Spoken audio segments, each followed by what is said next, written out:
में टपो ॾेई आपघात कंदड़ शख़्स ख़ैर मोहम्मद मरी जो लाश हथ न अचण ते वारसनि एहतिजाजी मुसाहिरो कयो। संदन चवणु आहे त इंतिज़ामिया ऐं पुलिस लाश जी ॻोल्हा में मदद न करे रही आहे। रिपोर्ट करे रहियो आहे गुलाम मोहम्मद भट्टी।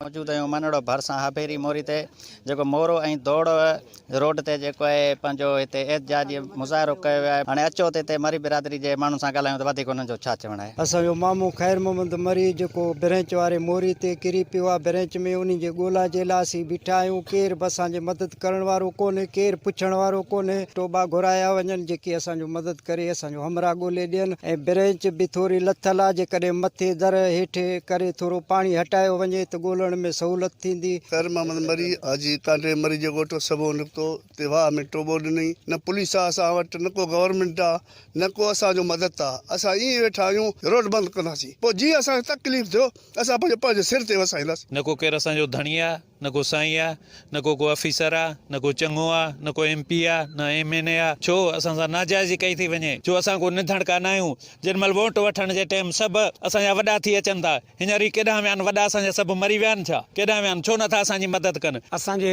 हद जा नुमाइंदा जेके आहिनि MP आहे, MNA जा जेके ॿिया सरकारी गवर्नमेंट आहे, उहे घटि से घटि कंहिंजो हाल अहवाल थो वठनि। फिलहाल मोटो आहे, उनखे अपील था कयूं त असांजो मदद कनि, टोबा घुराइनि, असांजो मदद कयो वञे, न त असां रोड ब्लॉक कंदासीं। ख़ैर मोहम्मद जेको ख़ुदकुशी जंहिं रोड़ी कैनाल में कई आहे, उन जे पुटनि ऐं मरी बिरादरी जे माण्हुनि जा व्यूज़ तव्हां ॿुधा। उन्हनि चयो त जेको इंतिज़ामिया असांजी का बि लाश जी ॻोल्हा में मदद न कई आहे। हिननि सिंध हुकूमत ऐं वसवारनि खां इहा अपील कई आहे त पंहिंजो लाश जी ॻोल्हा में जेके आहिनि नेवी जा टोबा घुराए असांजी मदद कई वञे। कैमरामैन अमजद अली भट्टी सां गॾु गुलाम भट्टी, KTN न्यूज़ मनड़ो।